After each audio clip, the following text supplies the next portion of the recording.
சிவபெருமான முதன்முறையாக நீங்கள் சாமி கும்பிட ஆரம்பிக்கின்றீங்க, அல்லது அவரை இனிமேல் தான் வழிபடலான்ட்டு இருக்கேன், என் மனசு சொல்லுது, அவரை நோக்கி ஈர்க்கப்படுறேன் அப்படிங்கிறவங்களுக்கான பதிவு தான் இது. பெரும்பாலும் சிவ சொந்தங்கள் என்ன பண்ணுவாங்கன்னு உங்களுக்கு நல்லாவே தெரியும். சிவ நாமங்களை உச்சரித்து கொண்டே இருப்பார்கள், திலகங்கள் அணிந்திருப்பார்கள். அதாவது உடல் முழுவதும் விபூதி பூசி இருப்பவர்களையும் பார்க்க முடியும், நெத்தி நிறைய விபூதி பூசி இருப்பவர்களையும் பார்க்க முடியும். கண்டிகை கண்டிப்பாக அணிந்திருப்பார்கள். இது எல்லாமே சிவ அடையாளங்களாக குறிப்பிடப்படுவது நீங்களும் அறிந்த ஒன்றுதான்.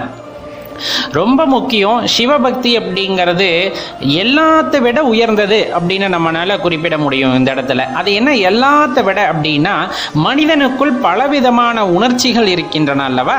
அந்த உணர்ச்சிகளின் அடிப்படையில் தான் நான் கூறுகின்றேன். சிரிக்கிறதா இருக்கட்டும், அல்லது நீங்க கோபப்படுறதா இருக்கட்டும், அமைதியா இருக்கிறதாகட்டும், இந்த மாதிரி பல உணர்ச்சிகளுக்கும் அப்பாற்பட்டது தான் இந்த சிவபக்தி அப்படிங்கிற ஒரு விஷயத்தை தெரிஞ்சுக்கிட்டு தான் நம்ம எங்க வரணும் அப்படின்னா, சிவ வழிபாட்டுக்குள்ள வர்றது உங்களுக்கு அந்த சிவ வழிபாட்டை முழுமையடைய செய்யும் அப்படிங்கிறத இந்த நேரத்தில் மறந்துடாதீங்க. சரி, என்னவெல்லாம் கண்டிஷன் அப்படின்னா, எந்த கண்டிஷனுமே கிடையாது சிவ வழிபாடு பண்றதுக்கு. என்ன நீங்க மனசுல வச்சிருக்கணும் அப்படிங்கிறத மட்டும் நான் சொல்லிடுறேன். பெரும்பாலும் சிவ வழிபாட்டுக்குள்ள வர்றவங்க பொன் பொருள் எதுவும் வேண்டும் அப்படின்னு கேட்டு வரமாட்டாங்க. சிவனடியார்களாகட்டும் சிவபக்தர்களாகட்டும் நீங்க கேட்டு பாருங்க, அவங்க இறைவா எனக்கு அதை கொடு இதை கொடு அப்படின்ட்டு அரை மனசோடு அங்கு நிற்க மாட்டாங்க. உங்களுக்கு என்ன வேணுமோ அதை சிவபெருமான் கொடுப்பார் அப்படிங்கிற அந்த முழு நம்பிக்கையோட இறை மந்திரத்தை மட்டும் சொல்லக்கூடிய மனது கண்டிப்பாக உங்களுக்கு வேண்டும். நல்லா ஞாபகம் வச்சுக்கோங்க. அதை விட தலை சிறந்த ஒன்று நமக்குள்ள இருக்கக்கூடிய கோபம், அகங்காரம், அகந்தை, இது போன்ற விஷயங்கள் எல்லாத்தையும் தவிர்த்து விட்டு தான் சிவ வழிபாட்டுக்குள் வரும்போது சிவத்தை உணர முடியும் அப்படிங்கிறத தெரிந்து கொள்ளுங்கள். நம்ம உடல்ல இருக்க அங்கங்களை பத்தி நம்மளுக்கு தெரியும், உள்ளுறுப்புகளை பத்தி நம்மளுக்கு தெரிஞ்சிருக்கும், ஆனா அதை நம்ம யாரும் பார்த்துருக்க மாட்டோம். அதே மாதிரி தான் பார்த்தீங்கன்னா சிவம் அப்படிங்கிறது இருக்கிறது எல்லாத்துக்கும் தெரிஞ்சிருக்கும், சிவனை நம்ம பார்த்துருக்க மாட்டோம். அப்படி சிவத்தை நீங்க பார்க்கணும், சிவத்தை உணரணும் அப்படின்னு நினைச்சா கண்டிப்பா உங்களுக்குள் இருக்கின்ற அந்த மாயை அழிக்கப்பட வேண்டும். அந்த மாயை அழிக்கும் போதுதான் சிவத்தை உங்களால் உணர முடியும் நண்பர்களே. அதனால் தான் சொல்கின்றோம், இந்த மாயை சூழ் உலகத்தில் மனிதர்களுக்குள் இருக்கின்ற அந்த அகந்தையை அழித்தால் மட்டுமே சிவத்தை உணர முடியும் நண்பர்களே. இதை மனதில் வைத்துக்கொண்டு சிவ வழிபாட்டை ஆரம்பிப்பது மிகவும் உத்தமம்.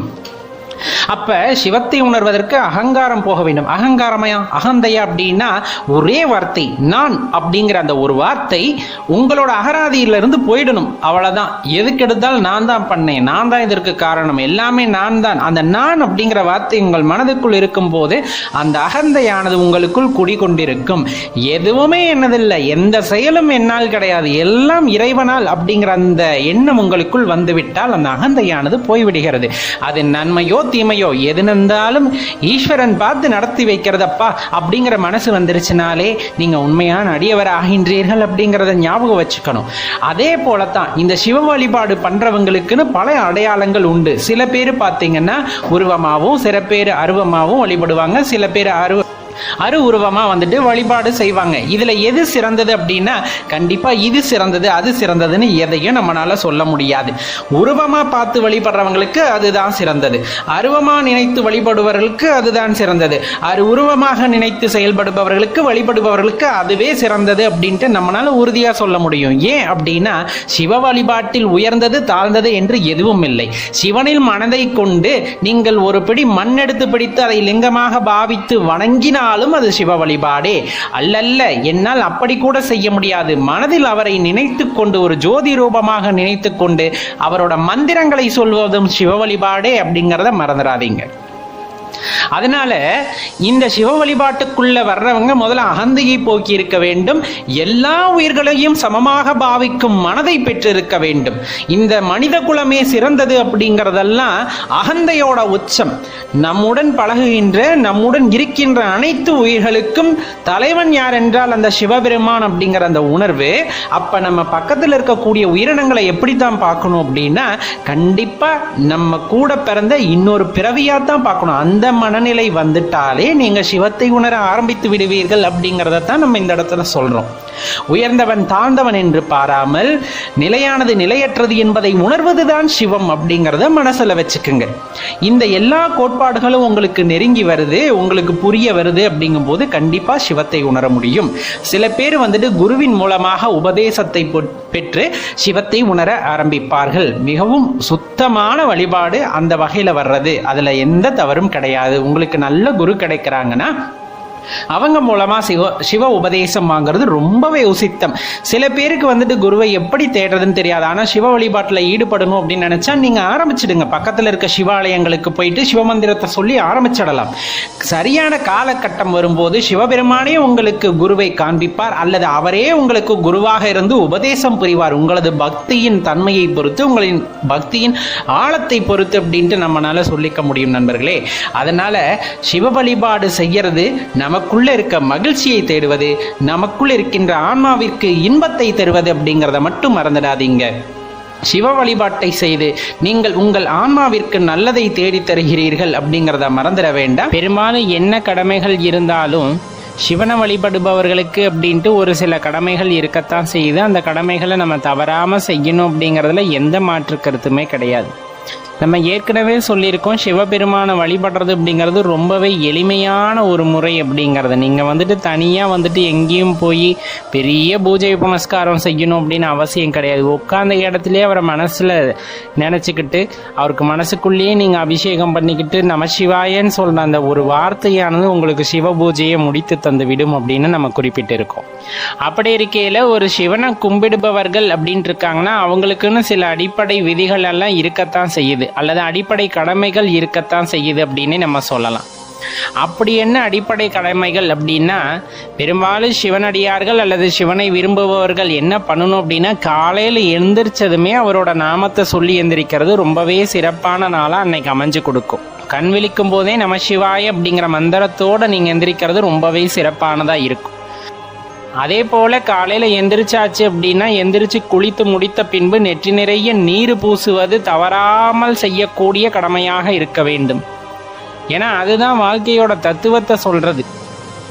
அதனால கட்டாயம் நம்ம என்ன பண்ணியிருக்கணும்னா நெற்றி நிறைய நீர் பூசி இருக்கணும். அதை பூசுறதுக்கு சங்கோஜப்படக்கூடாது. நம்ம பூசணும் அப்படின்னா ஒருத்தர் இதை சொல்லுவாங்களே அதை சொல்லுவாங்களேன்னு யாரும் எதை பற்றியும் நினைக்கக்கூடாது. கை நிறைய திருநீர் எடுத்து நெத்தி நிறைய பூசிக்கணும். உடல் முழுவதும் பூசிக்கலாம், தப்பு கிடையாது. அது ஒரு ஆனந்தம். அதை நம்மளால மட்டும்தான் அனுபவிக்க முடியும். அதனால எடுத்து அந்த திருநீரை பூசிக்கும் போதும் கூட நீங்கள் நமசிவாயங்கிற மந்திரத்தை சொல்லணும். காலை, மதியம், மாலை, இரவு இந்த மாதிரி எத்தனை வேலைகள் உங்களால் முடியுதோ அத்தனை வேலையும் சிவபூஜை பண்ணுங்க. சிவபூஜை நம்ம என்ன சொன்னோம் அப்படின்னா, மனசில் அவரை நினச்சிக்கிட்டு நமசிவாயம் சொல்கிறதே சிவபூஜை தான். முடியாதவங்க அப்படி பண்ணிக்கலாம். முடிஞ்சவங்க வீட்டில் சிவன் படம் இருக்குது, இல்லை சிவலிங்கம் வச்சுருக்கீங்க, இல்லை சிவனை குறிக்கக்கூடிய பொருட்கள் ஏதாச்சும் இருக்குன்னா அதை வச்சு நீங்கள் முறையாக மந்திரங்கள் ஓதி பாடல் பாடி அதற்கு பூமாலைகள் எல்லாம் இட்டு முடிஞ்சால் நெய்வேத்தியம் படைச்சு சிவ பூஜையை பண்ணலாம். இது 4 காலம் பண்ணணும்னு கிடையாது. ஏதாவது ஒரு காலம் உங்களால் பண்ண முடிஞ்சாலும் சிவ பூஜையை பண்ணி பழகுங்க. அதே போல் உங்கள் வீட்டில் குழந்தைகள் இருக்காங்க அப்படின்னா சின்ன வயசுலேருந்தே அவங்களுக்கும் இதை பழக்கி விடுங்க. அந்த ஏன் நம்ம சொல்கிறோம் அப்படின்னா, அந்த குழந்தைகள் இந்த பூஜையை தொடர்ந்து பண்ணிக்கிட்டு வரும்போது அவங்களுக்கு சுய கட்டுப்பாடானது இருக்கும். இறைவன் மீது இருக்கின்ற பக்தியானது அவர்களை நல்ல வழியில் வழிநடத்தி செல்லும். அப்படிங்கிறனால தான் சொல்கிறோம், சின்ன வயசுலேயே குழந்தைங்களுக்கு சிவ பூஜை பண்ணுறதை கற்றுக் கொடுக்கலாம். ஒரு நாளைக்கு ஒரு முறையாவது கட்டாயம் சிவனடியார்களோ சிவபக்தர்களோ அவரோட திருவிளையாடலவோ அல்லது அவரோட மந்திரத்தவோ நம்மளுக்கு தெரியாத ஒரு நபருக்கு உபதேசம் செய்வது அப்படிங்கிறது ரொம்பவே சிறப்பான ஒரு விஷயம். எங்கேயாச்சும் போயிட்டு இருக்கோம், பேசிட்டு இருக்கோம்னா அவங்க கிட்ட அந்த திருவிளையாடலை பற்றி எடுத்து சொல்லலாம், அல்லது அவரோட மகிமைகளை பற்றி எடுத்து சொல்லலாம்.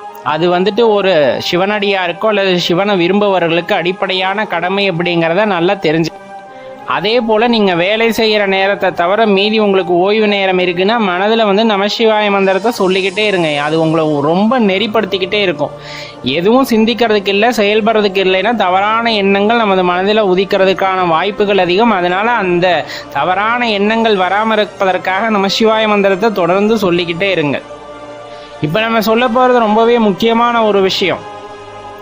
என்ன அப்படின்னா, ஒரு நாளைக்கு ஒரு முறையாவது சிவன் அடியாவர்களுக்கோ அல்லது சிவ பக்தர்களுக்கோ அன்னதானம் செய்து பழகுங்கள். உங்களால் முடிஞ்ச அளவுக்கு ஒருத்தருக்குனாச்சும் அன்னதானம் பண்ணி பழகுங்க. சிவனடியாரையும் பார்க்க முடியலையே, சிவபக்தர்களையும் பார்க்க முடியல அப்படின்னா பசியால் வாடுற ஒருத்தருக்கு சாப்பாடு வாங்கி கொடுங்க. அவர் தான் சிவன். சொல்லப்போனால் நீங்கள் சிவனடியாருக்கும் பண்ணல, சிவபக்தருக்கும் பண்ணல, நேரடியாக சிவனுக்கே பண்ணுறீங்க.